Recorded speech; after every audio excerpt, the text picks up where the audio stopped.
घर में बड़े हैं, जब तक घर में बुजुर्ग बैठे हैं, घर में बड़े बैठे हैं, जब तक तुम्हारे घर में बुजुर्ग विराजमान हैं, बड़े विराजमान हैं, समझ लेना कि तुम्हारी जिंदगी बहुत एकदम मस्त जिंदगी चल रही। बड़े के होने से, बुजुर्ग के होने से।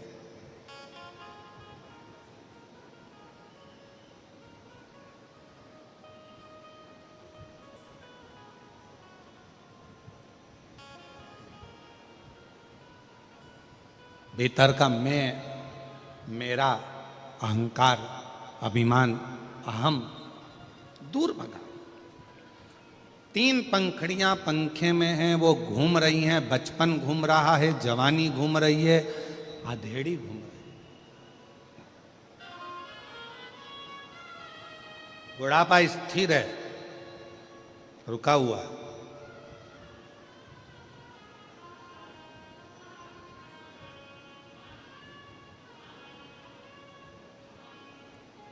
और जब ये बचपन, जवानी, अधेड़ी निरंतर घूमती रहती है, निरंतर घूमती रहती है, भागती रहती है, तब तक व्यक्ति की जिंदगी में सुकून, शांति नहीं रह पाता।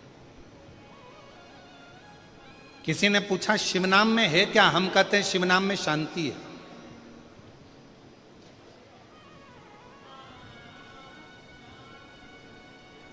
जब मन बड़ा उदास हो जाए, एकदम मन में अशांति आ जाए और मन बड़ा विचारणीय परिस्थिति में पड़ जाए, कहीं किसी के ताने, किसी के अपशब्द, किसी की गालियां, किसी के आड़े टेढ़े शब्द तुम्हारे कानों में बार बार चुभ रहे हों, बार बार बुद्धि में आ रहे हों, उस समय पर 2 क्षण मौन होकर नंदी के पास बैठकर श्री शिवाय नमस्तुभ्यम जम के बोलो, श्री शिवाय नमस्तुभ्यम का स्मरण करो। श्री शिवाय नमस्तुभ्यम को 2 क्षण बैठकर पुकार लो।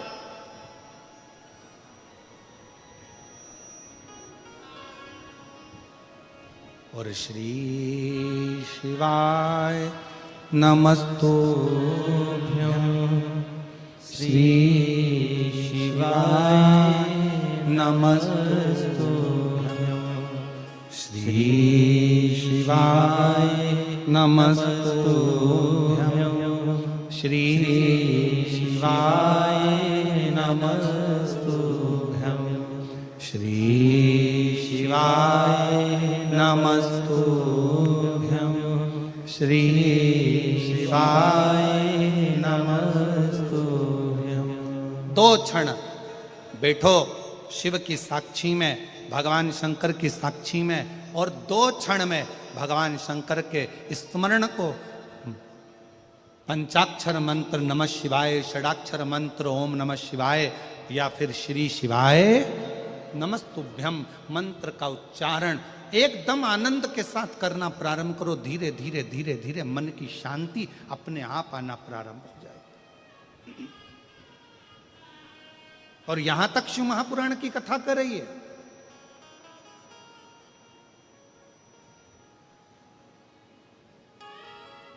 पंचाक्षर मंत्र का जाप करने के लिए नमः शिवाय बोलने के लिए बैठो, या षडाक्षर मंत्र का जाप करने के लिए ओम नमः शिवाय करने के लिए बैठो, या श्री शिवाय नमस्तुभ्यम का जाप करने के लिए बैठो, उस समय पर आपके मन की केंद्रता भगवान शंकर के शिवलिंग पर होना चाहिए।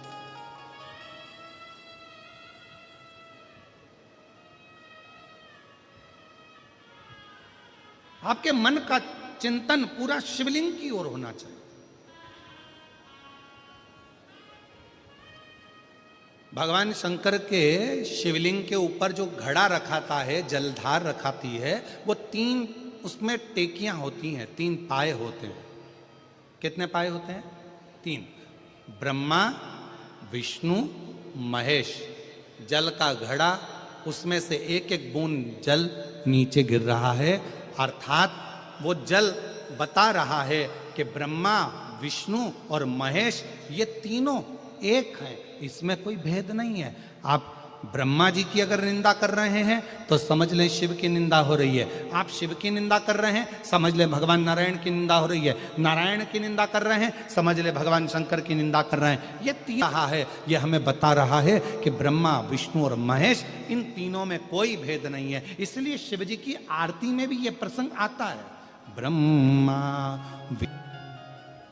तीनों एक, इसमें भेद नहीं है। हम भगवान में भेद कर कर बैठे हुए हैं। किसी ने कहा भगवान में, यहां तक शास्त्र कहता है शिव महापुराण की कथा यदि मन पड़े तो एक बार भगवान शंकर की सारी पुराणों का अध्ययन करिए। कभी कूर्म पुराण का अध्ययन करो, कभी ब्रह्म विवर्त पुराण का अध्ययन करो, कभी नर्मदा पुराण का अध्ययन करो, कभी लिंग पुराण का अध्ययन करो, कभी नारद पुराण का अध्ययन करो, कभी विष्णु पुराण का अध्ययन करो। सारी पुराणों का अध्ययन करोगे तो उस अध्ययन में निकलेगा कि ये तीन, इनमें कोई भेद नहीं, ये तीनों एक हैं। संसार के लोगों ने अपने लिए इनमें भेद उत्पन्न कर दिया कि ये बड़े वो छोटे, ये छोटे वो बड़े, संसार के लोग।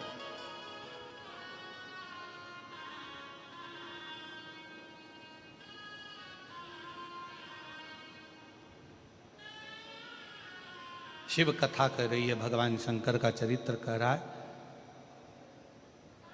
शिव महापुराण की कथा कर रही है। ब्रह्मा जी का थोड़ा सा अभिमान देखा और ब्रह्मा जी ने कहा कि मैं सृष्टि की रचना कर रहा हूं। मैं भगवान विष्णु देखकर सुनकर स्तुप्त बोले नहीं।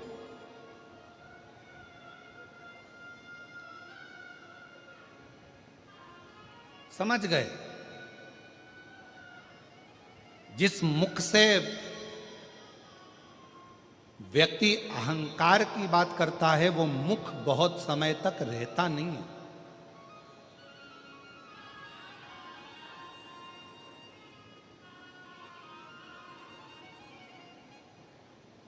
और ये प्रसंग आप लोगों ने हमेशा सुना होगा कि देवऋषि नारद ने भी अहंकार कर लिया था तो देवऋषि नारद को भी बंदर का मुख लगा था। फिर एक प्रसंग सुना होगा कि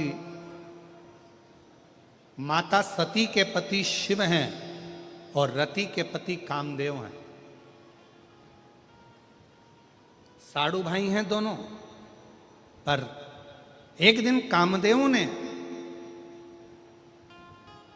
रति से शिव जी के लिए अपमानजनक शब्द कह दिए। और जब अपमानजनक शब्द भगवान देवाधिदेव महादेव के लिए कहे गए, भगवान शंकर के लिए बोले गए, तब रति उस स्थान पर मौन होकर चुप होकर सुनती रही। पर रति के नयनों से नीर